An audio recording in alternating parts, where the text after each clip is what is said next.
They were not allowed to get that property. They had no loans. There was one bank that was willing to do part of it. Hmm. And they posted about it and they got over $1 million in reservations on something that wasn't built that they didn't even own. And they brought that back to the bank, and the bank went from being a partial financier to doing the entirety because of that. Right. And I Yeah. mean, it just goes to show, like, what do we say? Like, life is an illusion, right?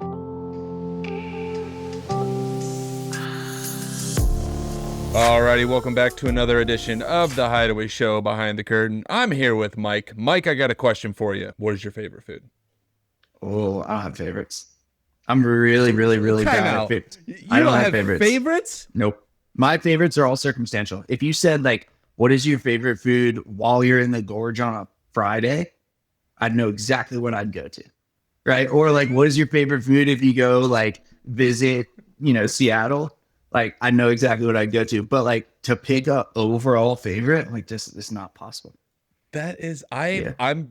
I swear on everything. I have never in my life met anyone that when I say what's your favorite food or anything like that, they say it's circumstantial. Yep. Everyone's Nope. always like, it's pizza. It's from this place. Dude, And I eat it's that for everything. Like, favorite color depends. Are we designing a house? Is it for a binder that I'm gonna buy? I'm putting a sticker on the lap. Like, what are we doing? Like, if is it clothing? It's gray. Is it like an accent color for a house? Probably green or yellow. I don't know. I'm that. so bad at favorites. Wow. Yeah. I'm not gonna lie. That was just like a let's like dive in here, ask a question no one's expecting. And Yep. I think you may have given us one of the more Yeah. unique answers ever. Now we've got like a whole different topic. We can just forego what we were gonna do and talk about favorites instead. I'm not I don't I've used this word like 4 times in my entire life. I am bamboozled right now. I was not expecting that answer. I thought you were Yeah. gonna say like pizza, and I was like, great, all right, let's dive into our topic today. And you Yep. came with it's circumstantial. I like pizza. That's for sure. Yeah. Which But I like all types of food. I'm hungry. It's 3:20 on a Wednesday, and I'm I'm starving. you know, You ever have days where you like eat and eat and eat, and then you like finish eating, and you're like, I'm starving again instantly. mhm. Yep.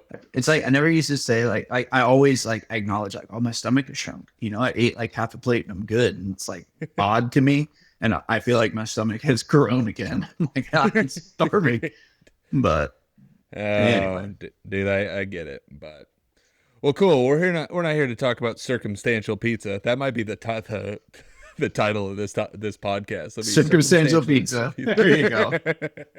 There you uh, go. but no, I I always talk a lot about the social aspect of things, and I'm not going on this high horse again of like post on social and you'll fill your calendar, but I guess I kind of am. The thing I've noticed recently is a lot of people are documenting and record they're documenting their journey in STRs, right? Not people that are doing basic short-term rentals, people that are building a cabin in the Smokies. Not to say there's anything wrong with building a cabin in the Smokies, but people that are starting to really do well and dominate in the unique and experiential hospitality space are really leaning into this concept of storytelling and documenting and sharing their journey to build out this powerhouse STR brand that is, globally and nationally known. And it's not just one person or one company doing this. And I think a lot of people will look at these companies once we kind of dive into them and be like, oh well, it's because they're XYZ and they're well known. But they started off with literally Not a that way. phone, right? And sharing, just being transparent and sharing their story and sharing their journey. And they have been able to, accumulate hundreds of thousands of followers, and even some of them have filled calendars with millions of dollars of reservations before ever even opening their doors. And to me, there's something to that. I personally, I don't know if I've cracked the code on what that exactly is. I think it's just, I don't know. I'm curious on your take on that. Of what do you think is it just pulling out your phone and sharing what you're doing, or is it how they go about it? Is it the product that they're delivering? I think it's a combination. Like, I think the first thing is the relatability. Like, we used to do this a lot Hmm. with the marketing industry, where when people were trying to grow their brand, they lost the elements that made them human, which is fine because a brand is not a human, but it's really hard to get other individuals to connect with that.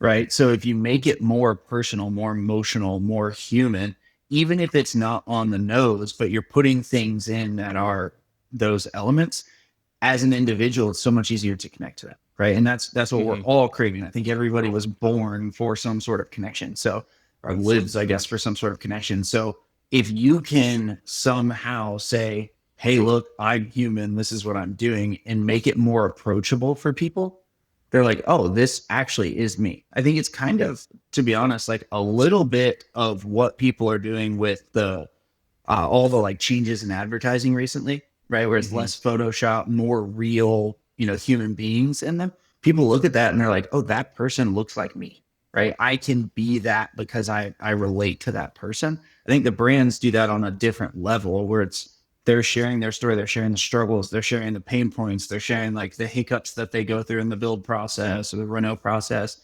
And everyone else is like, oh, well, it wasn't just easy for them. It wasn't just I had this vision and I executed the whole thing and it went perfect. Right. Because when I see that, people are like, oh, here I am, like Bolt Farm is one of the ones that I like the most. Right.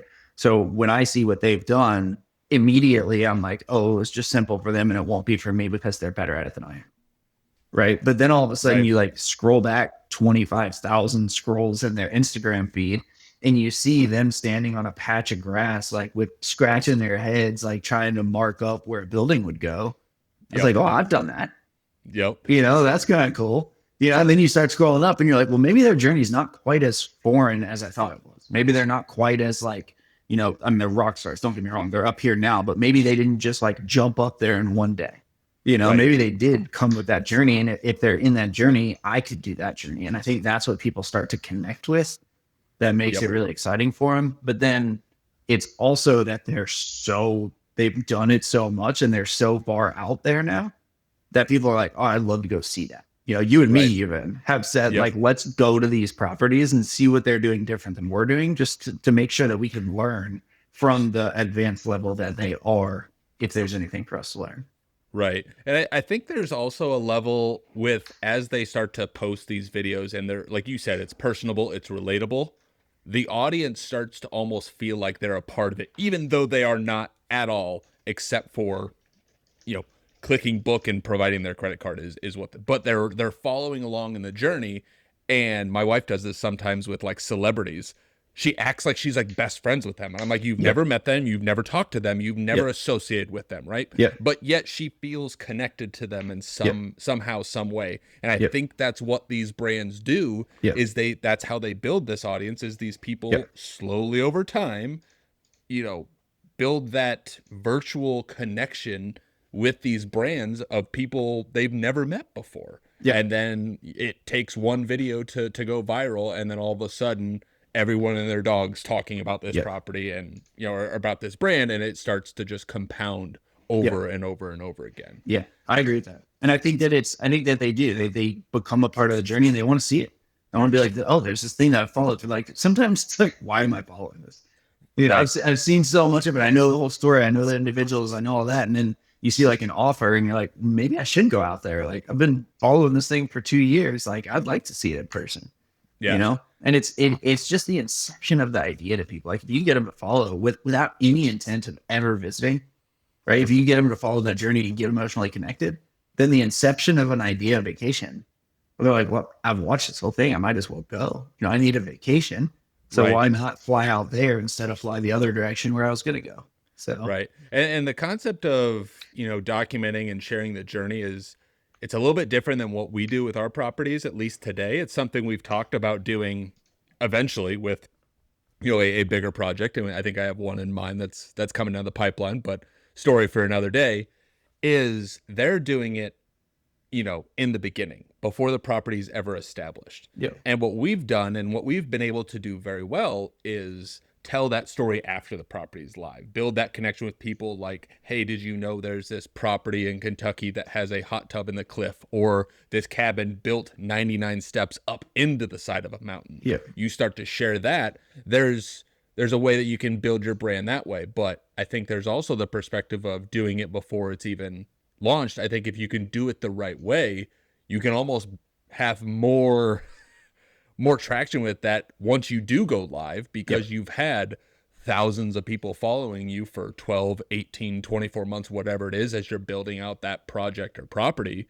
And the moment you open your calendar, they're already starting to fill your calendar full of reservations before the doors are even open. Yep. And I think there's something to be said with that. And it's something I think a lot of people still try to crack the code on. And I think maybe it's just as simple as being transparent, sharing it from your own, your own perspective and your strategy to make that happen. Because I think the 4 people that I have listed here, I'll start with the first one. Devin LaRope, I think is how you pronounce his name, with Pacific Bin. I almost see him as like, I don't want to say he was the pioneer of documenting it. I was but just he was going like to use pioneer. look at that. We're thinking the same thing. But in my head, he almost seemed like the pioneer in this space, where he was the first one showing this container house that he was building out in Washington. The video that always sticks out in my mind is when he's up on the side of it and he's cutting out the side for the window and the piece of metal drops and he's standing underneath the piece of metal, right? Yep. I think that was one of his more famous like transition videos, where when it dropped, then it would flip into the, finished product. I think he did a great job doing it that way. Ben Wolf with Onera Wimberley, he had Onera Fredericksburg first, but with Wimberley, I remember him talking about how he used a slightly different strategy, where he documented what he was doing with the properties a little bit, but then about I don't know if it was like 2 to 4 weeks before ever even opening the doors, he just filled his calendar full of high-end content creators, people with reach, people with following. And he said, I'm going to stack them back to back to back to back to back to back to back at all these properties. And I think he budgeted for it up front, and he even, paid most of them. And they came out and they shared their experience with their audience. And he took, maybe what was, a few thousand followers at the time, and all of a sudden tapped into millions of people that were interested in Onera Wimberley. And I think, if I recall, he mentioned that their website crashed when they opened their I do remember calendars. him saying that because there was just so much pent up demand from people wanting to go out there. Yeah. And it was like everyone was just waiting for him to announce, like, hey, I'm opening the calendar. And the moment he did, he had built up all that demand, and they came flooding in, versus the, opening up the calendar and then trying to slowly tell people about it. It was I think too that's like a very long game. Like we've done a little bit here and there, like we've not achieved anything close to what these guys are doing. Right. And I'll say, like, going back to Devin, yes, 100% yet. Hold on to your ass. But no, there's what Devin did with 800,000 Instagram followers. That is a feat. Like that is a miracle to be able to do that. We spent $1 million getting someone 1 million Instagram followers, and they had like 9 best-selling books and did speaking engagements every week. Like, I'm telling you, like, dude, it was very challenging, and we hit 1 million. It was a very big deal for the company. So for him to do what he did and set up or get 800,000 Instagram followers, I'm like, that's just nuts. Like, it's absolutely phenomenal to me.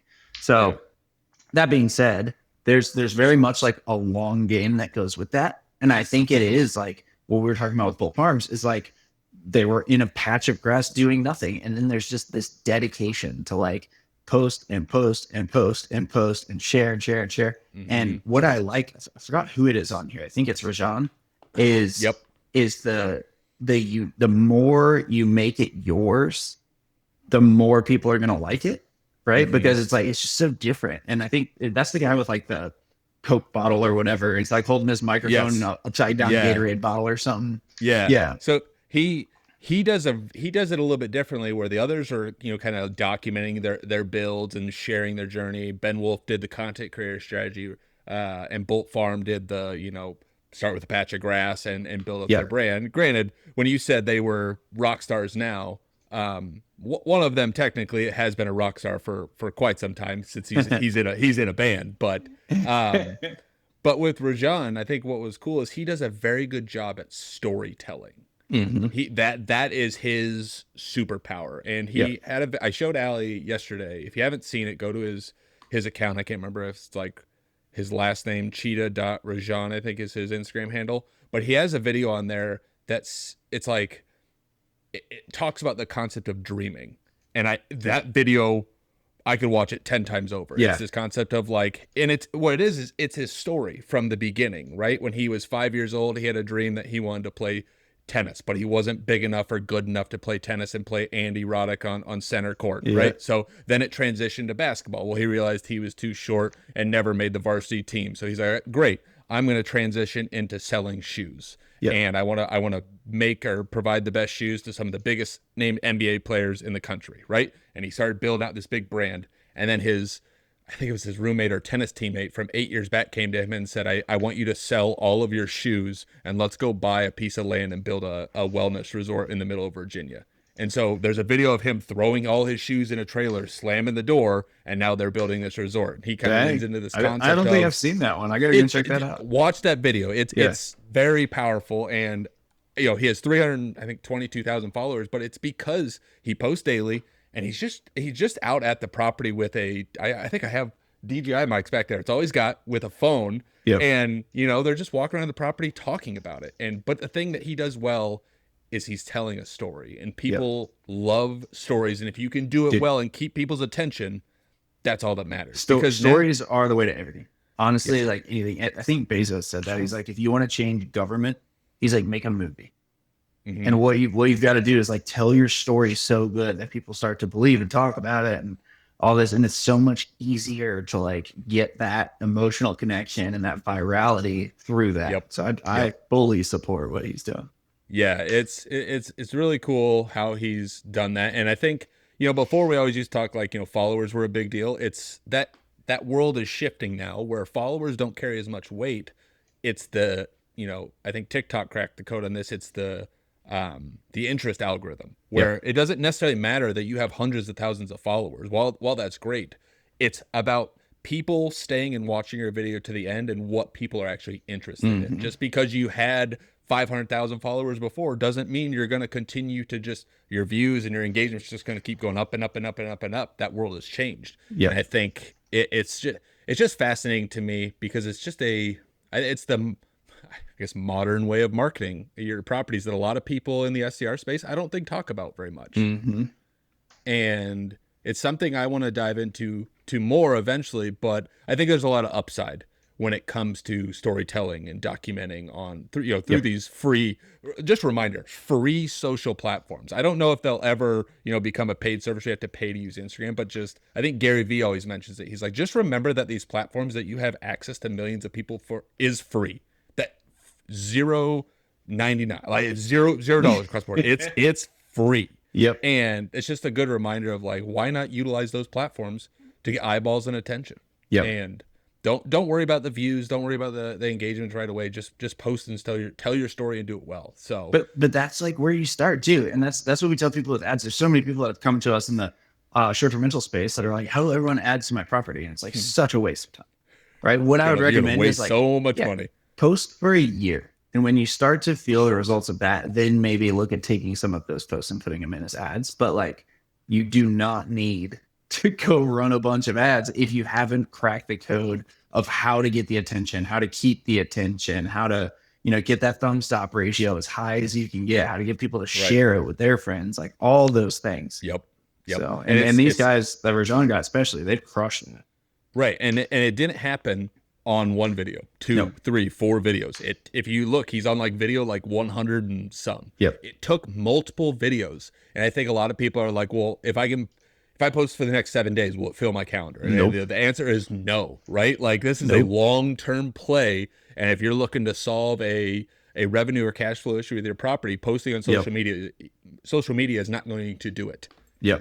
Today, it will eventually. But I think with this storytelling, documenting, and sharing your journey, there's a lot of upside with it if you do it consistently and do it well. We've talked about the first one, and that's pre-bookings in the thousands and even millions. Bolt Farm Treehouse was a perfect example of someone who was able to get $1 million on the book. They got declined. They were not allowed to get that property. They had no loans. There was one bank that was willing to do part of it. And they posted about it, and they got over $1 million in reservations on something that wasn't built, that they didn't even own. And they brought that back to the bank, and the bank went from being a partial financier to doing the entirety because of that. Right. And I Yeah. mean, it just goes to show, like, what do we say? Like, life is an illusion, right? Like, Yep. someone said something Uh-huh. similar to it the other day, and I was like, I like that too. Like, it was a very exact same meaning, but different verbiage that they used. But that being said, if you weren't bad enough, find a way to do it. That's what they did. They found a way to take bankruptcy and turn it into a multi-million-dollar property Yep. in a time frame that nobody else would be willing to do. Yeah. Right. That concept to me is just fascinating. Yep. I don't think it's an anomaly. I think there's something to it, and it's not just as simple as pulling your phone out and posting once or twice. It Yep. takes a lot of consistency and determination, and Yep.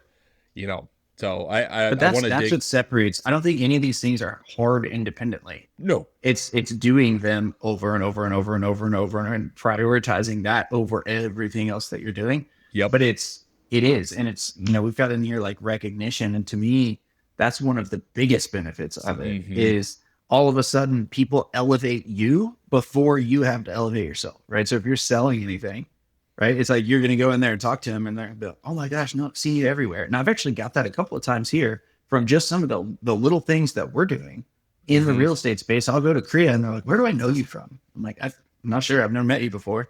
And they're like, I'm pretty sure I've seen you online. And I was like, well, that's interesting because my presence online is not all that great, but we've Yep. got a couple of ads like running around here and there.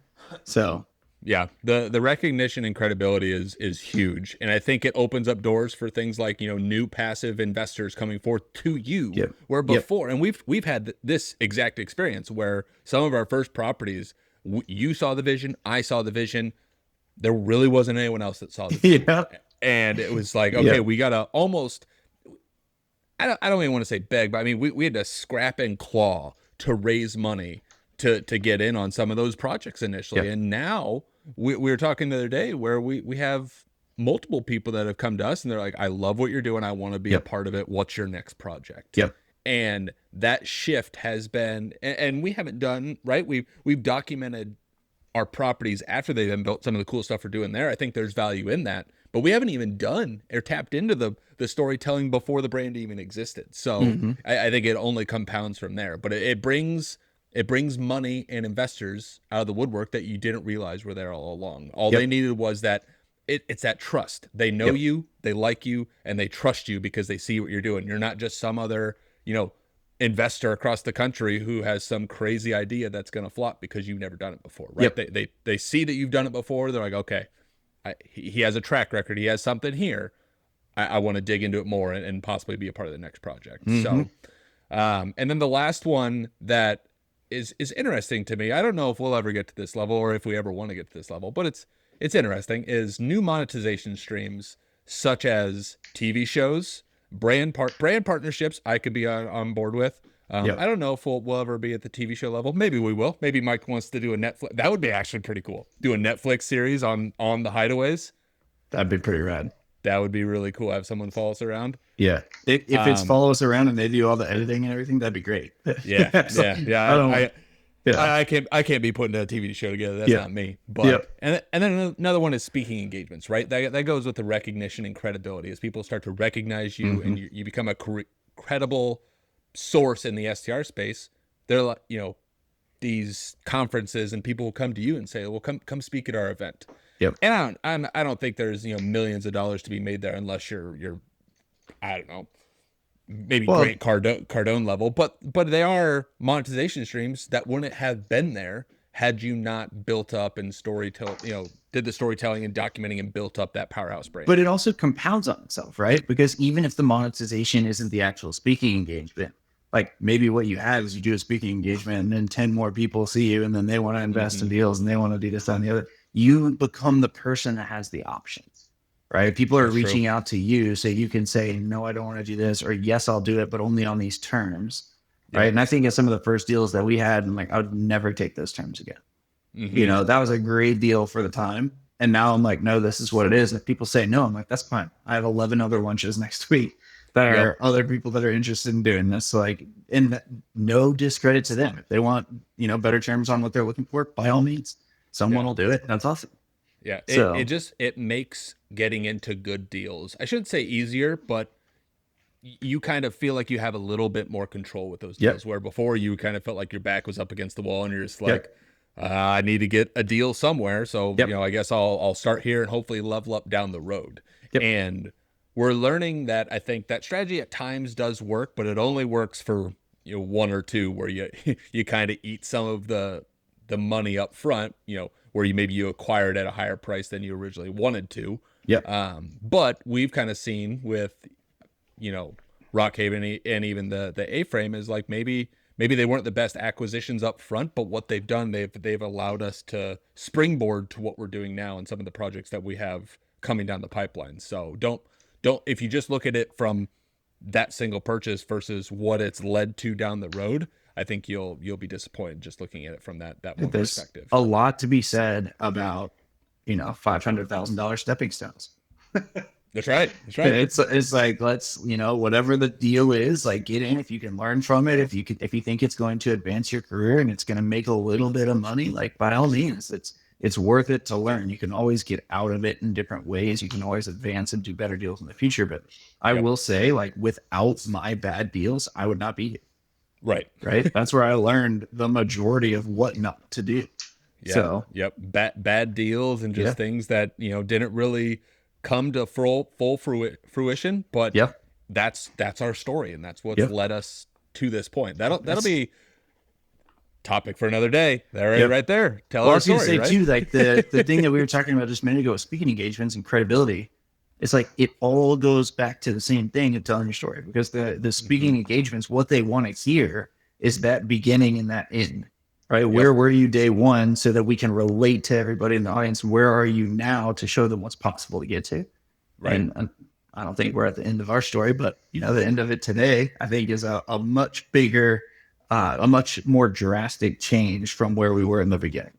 Right. Yep. Absolutely. Yeah. So, I'm excited to continue down this path, and we'll have to dig into the storytelling piece a little bit more for what we're doing for this this future project stories we have coming up. So trust me, you telling stories and circumstantial pizza, just like circumstantial pizza. Go handle it. Really want some Miguel's right now.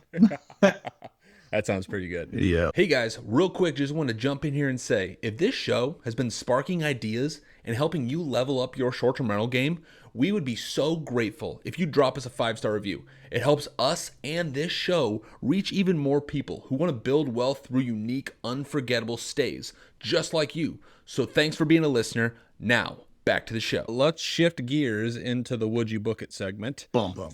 And Mike, you are up first. But for anyone who's new, Mike and I, we bring a property, a unique amenity, a design trend, whatever it may be, we bring it to the table and we say, okay, with this property, we look at it from two lenses, two perspectives. Would you, as a guest, book it?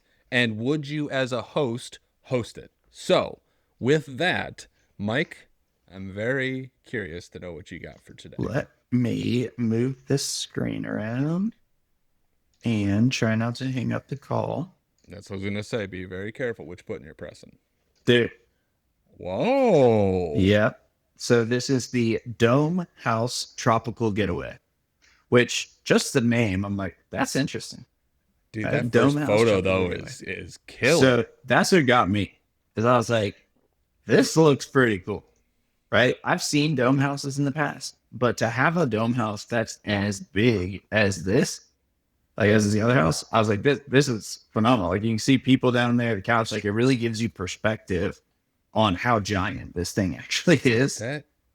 That's more than just like, because I was going to say, you've come a long way, Mike. If you remember on like the first or second time we did this, I brought a dome and you're like, no way would I stay in a dome. But that was those canopy basic up in the tree, tiny, no bathroom. Yeah. So that's different. This is quite the change. I'm looking at this one photo and I'm like, I want to do this. Like I'll straight up give away my answer. Like I want to build this. Yeah. I think it's just sick. And I think we've got a team that would love to do a project like this. I love this too. This like outdoor bar concept. Yeah. I just think is the coolest thing. What's cool about it to me, I don't know if you noticed, like the first time I looked at it, I didn't really notice, but it's on like a Yeah, it's like Yeah. on the corner of a street. Yes, Like right it's in the like middle a of the neighborhood. Yeah, it's like I just imagine what these people are like thinking. You know, like I probably wouldn't build it in the same like type of environment, but like there's a house right there, there's a house right there, there's a house, cars just parked Yeah. here. So you don't really look at that right away, which I think is credibility to their photos. I also will throw in as we go through. Like I love looking at this stuff and thinking this person did such a phenomenal job with like this build and the way they laid it out and like the thumb stop capabilities of this, Yep. and leaves so much to be desired in some of the photos as you go through.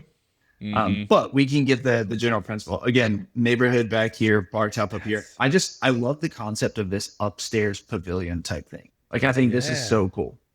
So or like rooftop pavilion. So this Oh, is is that inside. in the dome? Yeah. Wow, Yeah. dude. Yeah. So we've got like some of this in the silos that we're doing where it's like a cockeyed type look. But look how cool that is just to have like a curved bar top there. I Yeah. thought that was really neat. So Dude, that they, is so cool. yeah. So I'm pretty impressed with it. Some experiential stuff, but again, I was like, they did a really good job for their first time. That's what I feel like. Yeah. Like Yeah. a really good job for the first time, you know? I love yeah, I love how they bring in like the sarcasm with it. Look at the go. Do you see the light fixture back there? The Yeah, monkey with the holding monkey the holding light. it. Yeah, there's That's another one in here that somewhere. is cool. Yep. There was another one that they had. It's like upside down. Wow. So this, I love this. I told you how much I hate those the front lights on the Yep. light, but I Yep. love the back lights. I like the wallpaper, but I'm like, we can't So wrap this close. cord up. So Yep. so close. Yep. Yep. It wasn't that one. There's one other one. Oh yeah, here's another monkey. Another monkey. Yep. And I like the crooked bookshelf. Like they did a really good job with that. But there's this one that again, a little bit left to be desired with the experiential stuff. They have a lot of neon signs. I'm not sure I want that many neon signs. I love this. That is so cool, Yeah. dude. Yeah, I love that. That's cool. Shower. Steam shower. This formal gets you Normal nowhere. gets you nowhere. That's cool. Oh, that's pretty cool. So that being said, Wow. would you stay and would you host it? I would stay just because the outdoor like bar thing is really cool. I would really enjoy that with a group. The dome, Yep. I would just like want to see that firsthand. Yep. The only thing I wish is if it just wasn't a neighborhood. Like just imagine if that was like out in the woods, middle of Yep. nowhere. You didn't have to like it was just like you're surrounded with nature. Yep. And that was there. But Yep. other than that, man, that is a place that I would love to just maybe we put that on the list. We go see Dustin Baker up in Canada and we go check this place Dude, out. that'd be pretty cool. I'm actually gonna save it because I agree. Put it in Kentucky because that's where I'd want to build it. That'd be Let's cool. actually see. I just want to see like what it's going What's for. going? Yeah. Yeah, it's pretty available. You know, if we want to go September weekday type stuff, 800 for 2 nights. That's it's not pricey. bad. Yeah, I mean it's not insane, but it's also. I was gonna say for 2 nights though, like that's not for Yeah. something I mean, like that. That's 8. not terrible. So if you've got 8 people, over 2 nights, that's nothing. If it's just you and me, little pricey, but it's probably the wrong house. We just got 2 people. So That's yeah, but that's cool. Yeah. So you would stay in it? Would you host it? I would host it, dude. Like for sure. I almost now want to build one of those. Like dude, I was looking at that. I was like, man, what if I think we were talking about like micro resort stuff. It's like we could do like the dome on one side, we could do the other house on what I mean? Like I was thinking. Yeah, different structures. Literally what I was thinking. That is cool. Yeah. Yeah. So, and you would book it, you would host it. 100%. I'm considering building it right now. It's like I just need to send it over to the builder and be like, what do you think? Yeah. Be like, hey, can you build this? Yeah. You'd be like, I need an engineer stamp, and then yes. Dude, that is cool. Yeah. All right. What you got? Dude, I came across something yesterday that I wasn't expecting to come across. It's a bus.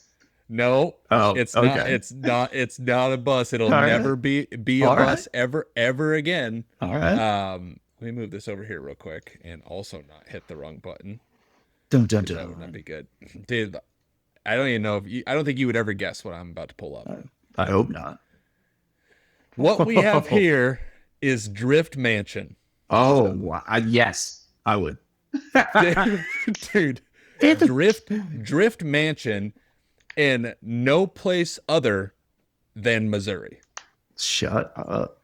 Middle of nowhere, Missouri, Drift Mansion. Where Wow. people come out and they rent this thing out and they have professional, I don't know, drift racers that come and drift on the property. That's amazing. So Like, it's just a giant house with a lot of land and an asphalt track. So it's got that. Let me go back here real quick. Look at that. I want to see. Dude, that so looks fun. So these are all the drifting things, but what they have is they have a shed. So it's not just drifting, but they have Sunday Fun Day. Let me find it here real quick. I thought I saw their website's a little interesting. Where was it? I think the websites that are bad are so much more credibility to the owner, because it's like, we don't care about our site. We're too busy. You know, we're busy like drifting and taking care of guests. Oh, maybe. Here it is. Here it is. So they have this. They got people coming out and recording, but they have an indoor like track where you can do like go-karts. Yep. Let me play this real quick. Is the audio coming through on that? No. Okay, that's fine. That's fine. But I want to get to that. Dude, you know I'm like excited for a go-kart track too. I know exactly why you're showing me this. I mean, they got like, dude, like, cool. Isn't that so cool? That's incredible. Like, they don't even care about the house. What's really driving everyone there, literally, is the drifting. This is not the video that I was wanting to show you. Oh, spin it. But there's an indoor. I think it's in here, right? Yeah. It's just a slick like track. It's like a slick cool. track. It is all it is. It's got cones. And you got the little their little like drift cars or whatever. Yeah. Gosh, dude, that's cool. And I was just blown away with this. So middle of nowhere, Missouri. They call it Little Talladega. Talladega. Notice they don't show anything about the house, right? Yep. There's nothing really like to do with the house. They got 15.5 thousand followers. Oh, maybe it's right here. Right here. Yeah. Dude, that is awesome. Doesn't that look like a good time? Are they literally just hitting them? Wait, how are they powered? I don't know how. I don't know if it's like with momentum, and then once you get going. That's crazy. Isn't that cool? That is absolutely insane. I want to do that right there. I would like that more than the actual drifting. Trust me, because I would just go to watch someone drift. I wouldn't be going to do it, but to just go experience that, I just thought it was so cool how they built this track and then incorporated all this into it. So with that being said, Mike, would you book Drift Mansion and would you host it? Absolutely. Absolutely on both fronts. I don't even know if I would. I don't think I would put them in. That'd be a perfect micro resort, right? You have 4 or 5 people come out. You have trailer parking right next to their little house. And then you just have someone regulate how many cars are on the track at one time. I do love that they built it around the house, though. Right. Like, that's pretty cool. I thought that was sweet. And honestly, like, I'm sure they even, it is a quote unquote Airbnb and short-term rental, but I'm sure they rent it out for like a night, where it's like they just come out from 7 to 2 a.m. or whatever, and they drift and they use the indoor track, and then everyone goes home type of thing. Yeah. And dude, that would be super fun. Yeah. So you would book it and you would host it, do a few things different, but what about you? Yeah, I'm the same. I would book it just to be able to go see it. It to me looks so cool. It's interesting. This is in Missouri, and they have the drift track around the house, and then there's the place in Iowa that's the Field of Dreams. Like, is that just the Midwest thing where there's like, we got a house, let's just build something crazy around it, right? I don't. It's kind of funny because I've thought about that before. Like, if we're gonna expand, like, there's obviously like very affordable dirt, in those two places. So it's like, is there something that we can do to draw people enough? Like, we talk about location not being a thing, and I think to an extent that's absolutely true, right? But how amazing would it have to be to put it in the middle of Iowa and have everybody, fly out there. Right. But at Exactly. the same time, it's 365 days. You don't need 10 million people to stay in business. You need Right. 365 one night stays, 180 some 2 night Mm-hmm. stays. You know what I mean? So Yep. Yep. Yeah. yeah, So, but I'm with you. I would book it and I would host it. I would do things a little bit differently with the house. yep, I would try to like almost like turn it into like an additional amenity that you could pay for, but also if you just wanted to stay and come experience it, right? yep, Maybe there are yep, little cabins around the outside. It's like I'm gonna come stay and yep, there's a drift event this weekend, so I'm gonna yep. go over there and watch. That'd be kind of cool. So, Yeah. Dude, that's cool. but I yeah, like it a lot. Way better than yeah. a bus. I'm not gonna lie, That's dude. Good. I'm just slowly but surely. It's taking Yep. time, but I Yep. gotta redeem myself. That's all So right. You're there. You're there. So, it's very cool. Like, but what's nuts is they got 15,000 followers. I hadn't heard of this place before today, right? yeah. Like they do post and they have attention, but it's like, what if they did more of that? How many Yeah. more people would know about this place? And Yep. all it takes is just consistent posting and telling the story of why. I would love to know the story of why they decided to put a racetrack there. Was the guy that owns it, did he used to be do drifting? Was he some famous guy that we Yeah. don't know about? I don't I know. could literally see them saying like, why not? Yeah, or Like that. we were all sitting around one day and we were just like, no, why not? And Yeah. here it is. I mean, it's bold, it's unique, and I'm sure Yeah. like it's one of those things that's so unique that they can tap into that market of people that do the, I don't know if it's drift racing or Yeah. drifting, Yeah. and they're like, oh cool, well, there's a track here, let's bring out a whole film crew and film something. So Dude, yeah. I thought it was pretty Killer. cool. So good. Who would have thought middle of nowhere Missouri? I love it, man. I might go out there one day. Just be like, hey, let's go, Jordan. Let's try Yeah, our hand. I'll drift my truck. yeah, there we go. That's what we could do. Let's find a film crew, and you and I will just travel around all these Yep. wild, crazy Airbnbs. Yep. And I'm sure someone's probably already done that, but we'll do it better. Yep. Um, I but love well, it. cool, man. That was I think 2 for 2 right there on the Would You Book It segment. So Yeah. I'm stoked on that. I'm excited to keep finding new ones with that. So hopefully everyone that's listening enjoys it. If you have any recommendations or places you want us to add, send them to me, not Mike, because he had a long backlog of places. So send them to me. I would love any recommendations if you got them queued up anywhere. So, well, cool, man. You got anything else? Otherwise, I'm gonna let you get back to it and Get some work done. Get some brainstorming done. I'm excited. yeah, let's go build ourselves a giant dome. Heck yeah. Dude, All I'm right. excited Talk for soon. it. So cool. All right. Well, that does it. Another amazing episode of the Hideaway Show, Behind the Curtain edition. I'm Jordan Holmes. He's Mike Sebastian. Until next time, take care, everyone.